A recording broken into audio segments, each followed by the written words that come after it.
Bonjour Stéphane, Salut Toff. vous publiez ces jours-ci Pandémie médiatique chez Plon. C'est quoi la pandémie médiatique? C'est la partie de cette pandémie qui en fait concerne les médias. Il y a une dimension évidemment sanitaire à cette crise, tout le monde la connaît, mais il y a une dimension qu'elle révèle qui est en fait une pandémie du système médiatique. Pandémie du système médiatique parce que d'abord, jamais dans l'histoire de l'humanité, aucun événement n'a fait l'objet d'une telle couverture médiatique, notamment audiovisuelle. 80% des contenus d'information télévisés et digitaux ont été consacrés pendant 8 semaines au Covid. À titre de comparaison, le 11 septembre 2001, c'est 3 jours. Jamais aucun événement n'a fait l'objet d'une telle couverture. Et cette couverture raconte la bascule du monde d'avant vers le monde de demain. Et c'est pour ça que pandémie médiatique me semblait être un cri utile, en tout cas une contribution utile, parce que derrière cette crise médiatique, derrière cette pandémie médiatique, il y a en réalité éventuellement des risques encore plus grands que les risques sanitaires. Pandémie médiatique, mais aussi pandémie politique, parce qu'on voit que vous saluez plutôt les décisions du gouvernement, mais vous mettez vraiment à l'index la façon dont le gouvernement a géré cette situation. En fait, ce qui est fascinant avec la crise du Covid, c'est qu'on voit que le jugement porté par les opinions publiques, en France comme partout ailleurs dans le monde, est décorrélé des résultats concrets des politiques qui ont été suivies. Au fond, le jugement des opinions publiques ne reflète pas le nombre de morts, le nombre de malades, le nombre de patients qui n'ont pas été soignés, les crises des systèmes hospitaliers, la qualité des politiques d'amortissement social qui ont été mises en place. Pas du tout. Et c'est donc bien la com qui était au cœur et qui a été jugée. Et cette com, elle a été au fond une sorte de festival de tout ce qu'il ne faut pas faire. Ça commence par le mensonge. Le masque, c'est pour ça qu'on l'a mis en couverture du livre, parce que le masque symbolise au fond la crise politique que nous vivons. C'est-à-dire d'abord, on a menti à l'opinion. On lui a dit le masque est inutile.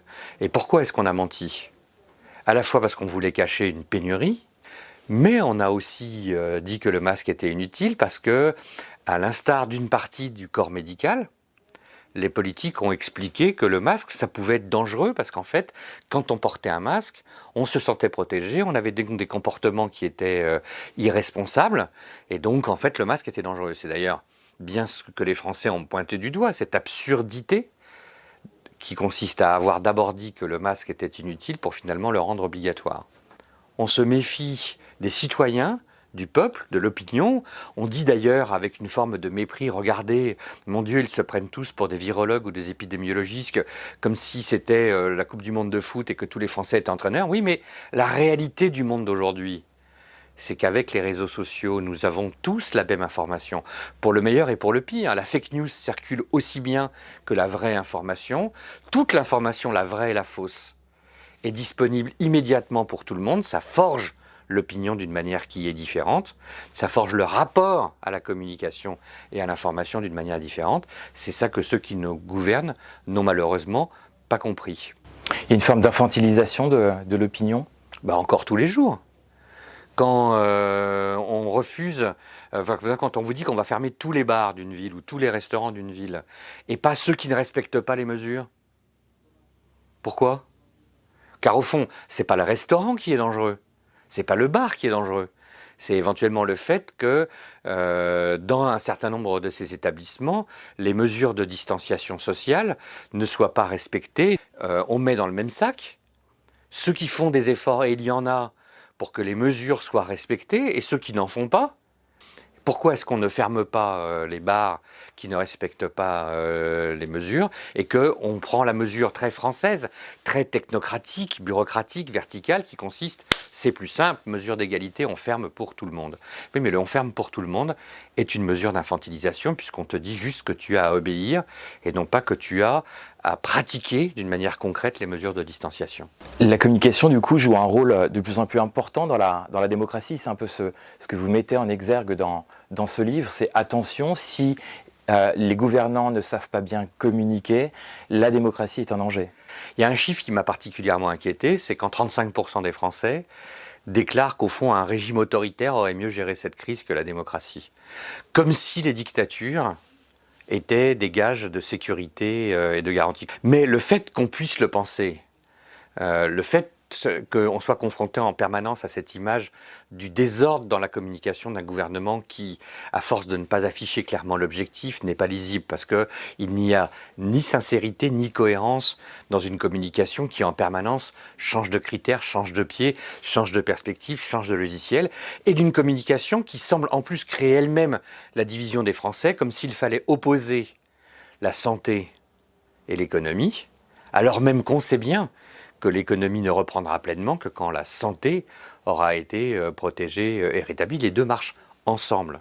Il est temps que nos élites, et notamment les élites politiques, comprennent que leur logiciel mitterrando-gaulliste, d'un temps où il y avait 3 journaux papier, 2 radios et une chaîne de télé, n'existe pas dans un monde ouvert, immédiat, digitalisé, fragmenté comme celui d'aujourd'hui.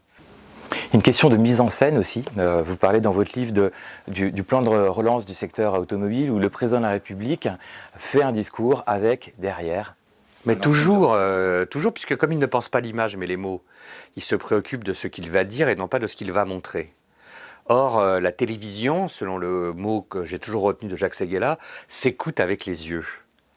Et donc faire la présentation du plan automobile du XXIe siècle dans un décor qui est soi-disant une usine, mais ça aurait pu être n'importe où, un hangar, avec 2 ministres en mode immobile et plantes vertes et des salariés à qui on a mis un t-shirt blanc parce que le bleu d'un ouvrier est jugé trop déclassant, c'est évidemment totalement insensé puisque vous êtes dans la contradiction absolue entre ce que vous dites, l'automobile du XXIe siècle, et ce que vous montrez, c'est-à-dire une mise en scène du XXe, pour pas dire du XIXe.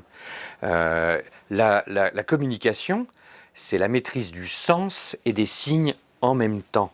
Vous parlez d'ailleurs de théâtre filmé. C'est exactement ça. C'est de comprendre que dans un monde d'émotions, si je ne parle pas aux 2 hémisphères de ton cerveau, si je ne parle pas aussi à tes yeux et à ton cœur, si je ne produis pas du sens avec les mots mais aussi avec l'image, je me plante. Les bonnes pratiques, vous le soulignez dans votre ouvrage, elles viennent beaucoup des entreprises, et notamment des entreprises que vous qualifiez de relationnelles, et je pense notamment à Carrefour. Oui, c'est une forme presque d'évidence. Alors, ne soyons pas naïfs. D'abord, les entreprises ont appris à ne pas mentir, pour beaucoup sous la contrainte du consommateur et sous la contrainte judiciaire. Parce que dans le monde de l'entreprise, mentir, ça vous envoie devant les tribunaux. Et déjà, c'est plus facile de créer la confiance quand vous ne mentez pas.